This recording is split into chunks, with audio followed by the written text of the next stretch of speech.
Halo guys, balik lagi sama kuliah sore bareng El di sini. Oke, kita tahu harga iPhone itu mahal, tapi banyak banget orang yang pengen punya iPhone.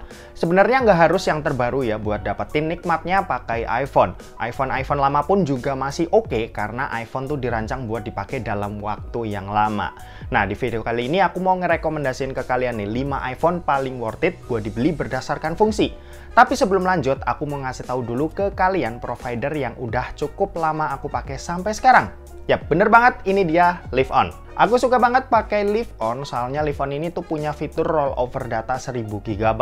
Jadi nggak perlu khawatir ya kalau misal kuota bakalan hangus pas masa aktif mau habis. Soalnya sisa kuota itu bakal diakumulasiin ke bulan berikutnya selama kita tetap beli kuota buat memperpanjang masa aktifnya.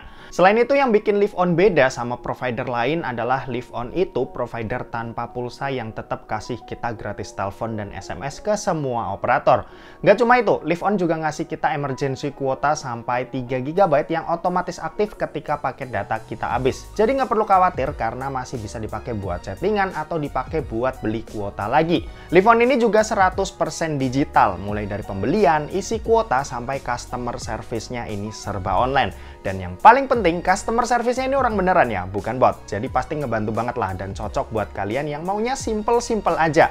Kalau kalian mau nyobain pakai Live On, bisa pakai kode referral dari kuliah sore ini ya, biar dapetin potongan harga spesial. Langsung aja klik link yang ada di deskripsi di bawah, pilih paketnya dan masukin kode kulsar ini. Oke, kita lanjut ke videonya. Yang pertama ini aku mau ngerekomendasiin iPhone 12 mini. iPhone 12 mini ini jadi iPhone 5G berponi paling murah. Sebenarnya ada iPhone SE 2022 ya yang jadi iPhone dengan jaringan 5G paling murah. Cuma kurang worth it aja dengan harga 8 juta buat ambil iPhone yang desainnya itu jadul. Mending nambah dikit lagi ke 9 juta buat ambil iPhone 12 mini ini. Bodinya ini sama compactnya, tapi desain udah lebih cakep, berponi dan punya frame kotak yang ganteng buat dilihat. Buat performa juga jelas kenceng, dimana udah pakai Apple A14 Bionic yang sampai sekarang ini masih kerasa enak. Ditambah ini masih iPhone generasi 2 tahun lalu ya, yang update-nya bakalan terhitung lama dan masih bisa dipakai buat jangka panjang. Buat kamera, ini ada kamera utama dan ultrawide yang cocok banget buat para content creator. Mau dipakai vlog atau foto-foto estetik, ini masih bisa banget buat dapetin feels fotonya iPhone. Hasilnya juga nggak ngecewain, di iPhone 12 mini ini dynamic range-nya udah berasa luas ya, lebih luas daripada iPhone 11 series, dimana hasil foto dan videonya berasa terang dan enak dilihat.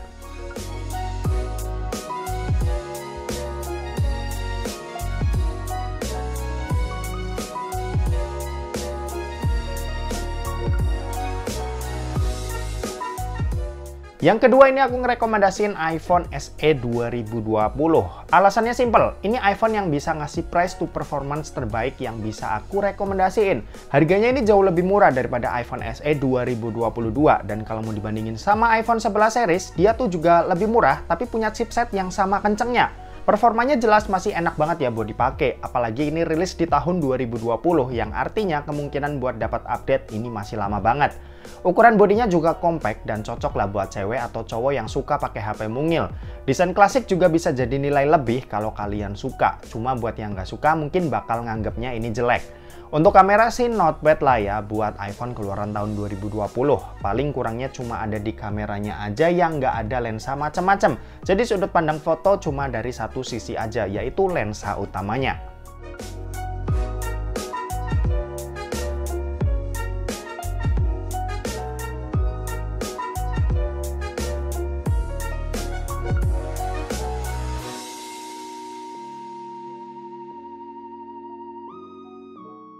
Yang ketiga ini aku ngerekomendasiin iPhone 11. iPhone 11 ini jadi iPhone termurah yang udah punya lensa ultrawide. Buat yang suka foto-foto, iPhone 11 ini jelas udah cukup banget. Adanya perpaduan antara lensa utama dan ultrawide di sini tuh memungkinkan banget buat yang suka bikin konten jadi lebih fleksibel. Hasil foto dan videonya juga masih termasuk bagus buat sekarang ini. Dan buat yang emang bener-bener mentingin kamera, iPhone 11 ini adalah iPhone termurah yang bisa aku rekomendasiin dengan kemampuannya buat ambil foto dan video di mode ultrawide. Untuk layar ini nggak terlalu spesial ya, desainnya udah kekinian dengan pakai poni, cuma sayang panel yang dipakai, resolusi yang dikasih, dan bezel yang tebal itu mirip kayak iPhone XR yang secara kualitas ada di bawah iPhone berponi lainnya. Sedangkan buat performa ini menurutku masih oke banget. Sama kayak iPhone SE 2020 tadi, di mana iPhone 11 ini pakai Apple A13 Bionic yang dipakai sampai sekarang itu masih termasuk oke. Buat gaming atau editing video ya ini masih cukup ngangkat lah buat tahun 2023 ini. Lanjut yang keempat, ini aku ngerekomendasin iPhone 14 Pro. Yap, ini iPhone paling baru, tapi di antara semua iPhone 13 series dan 14 series, aku paling ngerekomendasin iPhone 14 Pro ini. Pertama soal kemampuan kameranya yang terbaik dari iPhone ya. Ini sama iPhone 14 Pro Max aja tuh punya kemampuan hasil foto dan video yang mirip. Jadi emang nggak ada perbedaan. Terus konfigurasi kameranya juga lengkap, mulai dari kamera utama, ultrawide, dan telefoto juga ada di sini. Terus alasan kedua yaitu adanya DLAN. DLAN atau Dynamic Island ini menandakan iPhone terbaru yang nggak ada di seri iPhone manapun kecuali iPhone 14 Pro dan Pro Max. Terus baterai nih, kapasitasnya sih yang ketulis cuma 3200 mAh, tapi daya tahannya ini patut diacungi jempol. Aku pakai iPhone 14 Pro ini benar-benar ngerasa puas banget sama daya tahan baterainya yang kuat dipakai seharian. Terus sisanya ya ini jelas OP lah, mau layar, speaker, fitur, sampai update iOS yang masih sangat-sangat panjang bikin iPhone 14 Pro ini paling worth it buat dibeli kalau ada duitnya. Dan yang terakhir dan masih bisa dipikir dua kali yaitu adalah iPhone XR. iPhone yang paling banyak dicari ya bahkan sampai sekarang ini. Harga pasaran secondnya ini ada di kisaran 4-5 jutaan. Yang ngebikin iPhone ini tuh populer ya karena desainnya yang udah berponi. Terus baterainya yang terkenal awet sama performanya yang masih oke banget dengan pakai Apple A12 Bionic.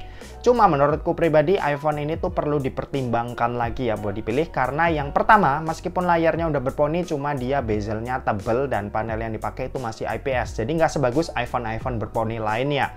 Terus kameranya juga cuma ada satu alias ya cuma kamera utama aja. Jadi buat kebutuhan content creating ini ya kurang memadai.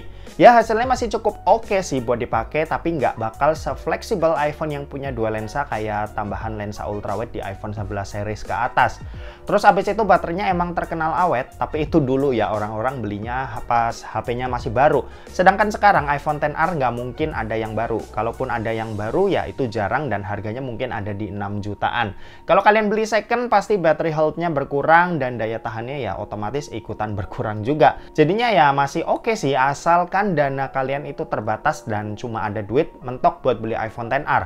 Tapi di harga yang sama, ingat ya, ada iPhone SE 2020 yang harganya ini mirip-mirip dengan resiko desain yang lebih jadul, tapi punya jeruan yang lebih matang dan fresh ketimbang iPhone XR ini. Ya, keduanya ada plus minusnya lah. Nah, itu tadi 5 rekomendasi iPhone yang worth it buat dibeli di tahun 2023 ini versi kuliah sore. Kalau menurut kalian gimana? Setuju atau enggak? Coba komen aja di bawah. Dan oke, mungkin segitu aja buat video kali ini. Terima kasih buat yang udah nonton video ini. Jangan lupa buat like, komen, dan share juga ke teman-teman kalian supaya teman-teman kalian mendapatkan informasi yang bermanfaat dari kuliah sore. Oke, terima kasih buat yang udah nonton video ini sampai habis dan sampai jumpa di kuliah selanjutnya. Bye-bye!